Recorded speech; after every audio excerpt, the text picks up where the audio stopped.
Kyrie, nice to meet you. Hi, nice to meet you. So, Mr. Vataspati, or Dr. Yes. Vataspati, he's recommended. So, I've come to 2 or 3 of these cosmology colloquiums, Yeah. and I've asked these 2 questions, and he's recommended that I ask a cosmologist these questions because Okay. the physicist prior could not answer them. Okay. The first question is, and this is perfect because you do tests of gravity. Yeah. What experiment have you come up with that, or have you discovered or seen that evidences the existence of a force called gravity, which as distinct from the effects of density and buoyancy in a medium? What evidence there is for gravity? In the experimental.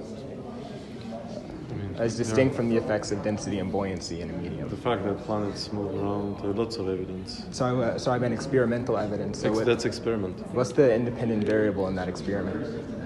Okay, I guess you could look at different Or control. samples. I mean, you can drop things in the vacuum. So things are more dense than zero. I mean, so a vacuum there's a zero medium, so everything's You can equally more dense. drop objects. As You distinct- just take a room, Yeah. evacuate the air, and drop Right. things, and then they all fall the same. Equally more dense than nothing, right? They're both equally. So it's distinct from the effects of density and buoyancy. Yeah. So gravity is a force that's Yes. it has nothing to do with density and buoyancy, right? It Yes. exists there whether or not. Yes, Right. it's So when things fall in a medium, yes. it's because they're equally more dense than nothing. In a vacuum, they're equally more dense than nothing. That's why they fall at the same rate. So the question is more as distinct from the effects of density and buoyancy. Yeah. If no, that's fine too. I'm not sure I can add more than I said. Then the second question Yeah. is, so your cosmology depends upon. So the second law of thermodynamics stipulates that you can't have a gas pressure system in the midst of a vacuum. Like a high pressure always goes to low pressure. Yes, that's true. So has it been brought up within the field of cosmology that the heliocentric cosmology depends upon a violation of the second law of thermodynamics? What is a heliocentric? Is it The heliocentric model being around the Earth? heliocentric means, or let's say the cosmological model assumed within the parameters of the general relativity theory, whatever you decide is the center of the universe. But normally you have gas composed stars in the middle of a vacuum. So So yes, you're right. So if you have gas, it would Right. expand into the vacuum. Absolutely. So do you know of any demonstrations of gas pressure in the middle of a vacuum without a solid barrier between the two? No. So would it be true to say that the cosmological model that underpins the assumptions of the popular cosmology, whatever it is, depends upon a violation of the second law of thermodynamics, which is No, not demonstrable? because there is no. It's not like we're putting. First, the universe doesn't have a center. Well, it's yeah, infinite. sure. Whether center or not. And it's uniformly filled with radiation. Mm-hmm. So it's already equilibrated. So the gas has distributed itself throughout all of the volume of the universe. Okay, so is that possible to demonstrate, let's say, gas pressure adjacent to a vacuum without a barrier between the two? Is that demonstrable in any way? I'm not sure. Let's say I have a understand the meaning. pressurized shoebox inside of a vacuum. I poke a hole inside that shoebox. Is there any way to demonstrate air not going into the vacuum and staying inside the box, as opposed to? I don't think so. As you said, I think you're absolutely right. If you poke a hole, it will go out. I know. I can't think of unless you just put the shoe inside a very dense, much denser gas or something like that, or put it inside like water or something. I don't know. So it's true to say you can't have gas pressure in the midst of a vacuum without a solid container. Yes, Okay, so how is it the case that we have atmosphere on Earth without a solid container? because it's attracted to the Earth. Via gravity, By right? the gravity. But why doesn't gravity hold air in the shoebox? Because the shoe doesn't have enough gravity. The Earth presumably does. Earth has a lot of gravity. The Earth is inside. and the shoe doesn't. So why doesn't Earth's gravity hold the air inside the box? Because, sorry, Why doesn't Earth's gravity hold the air inside of the shoebox, which is in the midst of a vacuum? because the gas has pressure. So it has pressure and it just goes out into the vacuum. Sorry, I'm just saying. I have people waiting and I need to go. All right. There you have it. Now you know what happens when you take basic flat Earth and thermodynamic and cosmological questions to top physicists and astrophysicists and cosmologists at various universities, when asked questions of the kind which should be very simple to answer, pertaining to gravity and gas pressure in a vacuum, professors of this high status either resort to snark, evasion, or are simply flabbergasted and have never been asked by anyone any of these questions. So this should give you resolve and comfort to know that there's not much to it. So I encourage you guys, if universities ever open out for you guys, to just go out and visit any open lecture you can and present these exact kinds of questions to your local professor. All right. Yeah, well, what I'm suggesting is that the idea that we have atmosphere adjacent to a vacuum without a solid barrier between the two, It's a confusing concept. that's thermodynamically impossible. Yeah. I'm not an atmosphere guy. I mean, you're an engineering guy. I mean, you understand in principle that gas. Yeah, no, vacuum- I get it. So how does the sun work if it's a ball of gas in a vacuum? Gravity, a lot of gravity. It's a very dense gravitational Does gravity hold down gas in a vacuum? You know, you're asking a lot of good questions. These are questions that I technically They're don't. cosmological questions. Yeah. I'm not. So that's not so much my background, so I can't really answer them greatly. Any of these guys know anything about that? One's a CS, computer science guy, and another is mechanical engineer. Mechanical engineering, he might have some insight. He might.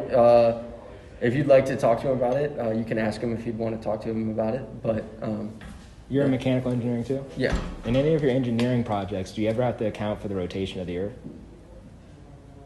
depends. Depends on what we're doing, what we're thinking about. You know, you build a structure, not so much. But you know, we're talking about. I'm doing my master's and doing some like thermal analysis for satellites. So you talk about radiation coming in. You have to talk about the rotation of the Earth and your Very satellites. interesting about the satellites. You have a smartphone on you? I do. I want to show you something. Type in satellites into Google, or maybe even satellite in space, and then check out. Go to Google Images.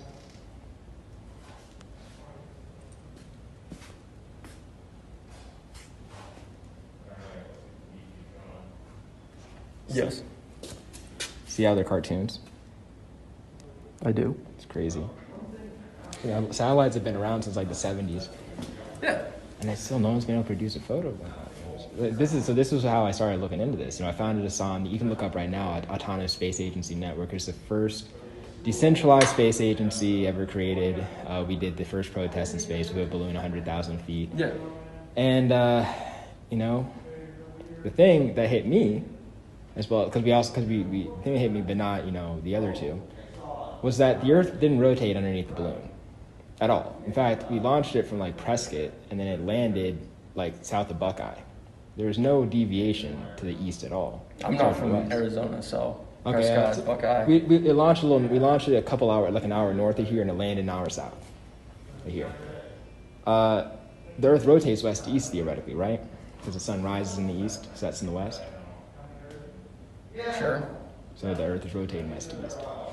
And the idea is that because the air is moving with the Earth, that's why you're never going to have to register any. There's no way to demonstrate or measure the Earth's rotation. You're never going to do anything.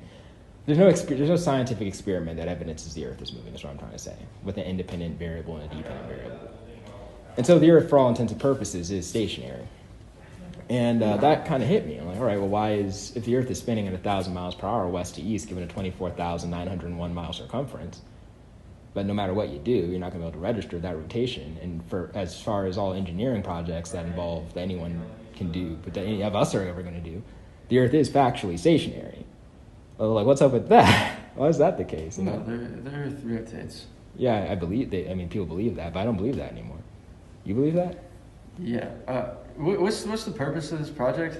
This particular project? Yeah, I'm kind of. This is Science and Society. I'm just sorry. You're asking some interesting questions, and I'm I not know. sure what the goal of this is. You wanted to learn about the II lab. I'm just. Well, I mean, I was coming across this way, and I found this place, and I do a lot of planetary research, and this is in the domain of interest to me. Yes. So I'm just trying to get a grip of what you're. It's a YouTube channel. Okay. Yeah. Okay. I mean, I just yeah. No, the Earth rotates though. I get that. Okay. But why do you believe that?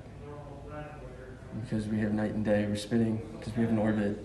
But if you have an orbit, and if you're not spinning, your days would be as long as the seasons.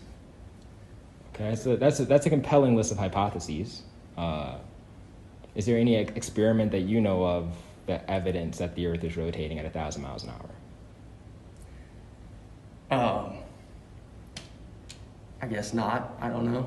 Fair. I mean, yeah, that's earnestness. And at the time when I believed these things, until about 3 years ago, I mean, it would have been hard for me to admit that I didn't know of any experiments. That's why I had to do a lot of research. I found out there weren't any experiments. And it's like, okay, well, that's kind of bizarre, And then I started disabusing myself of this particular belief that the Earth was rotating at 1,000 miles an hour, to note with no consequence to any of my, every experiment that I've ever done, like any project, any engineering project, it doesn't require that I assume the Earth is rotating.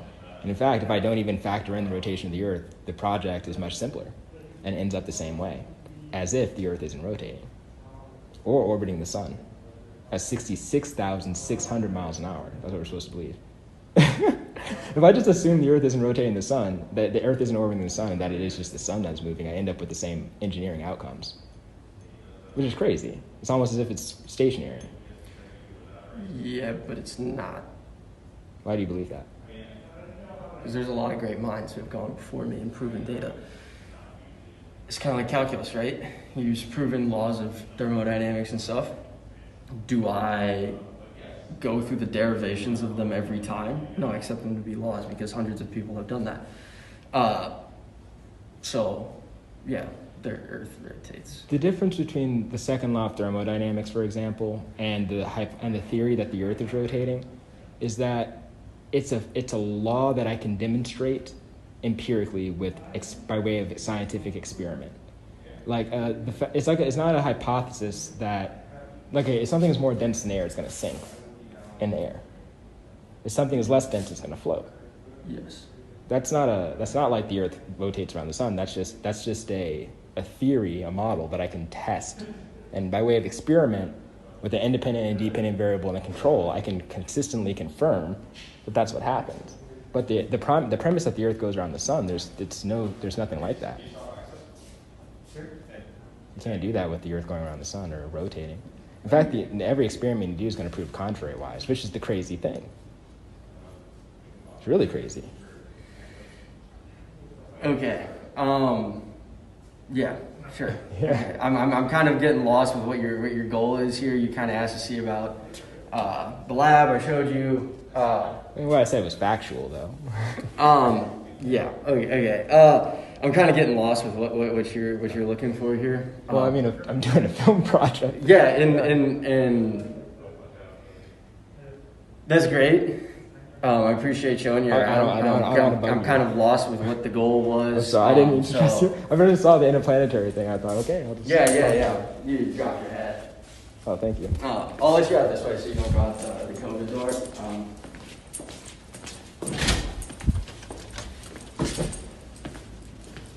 I'll have to go out. I'm not allowed to go out the COVID door. Obviously you came in with whatever, but we just prefer to avoid that door if we can, so. Okay, cool. All right, thanks for coming by, appreciate it. Right, bye.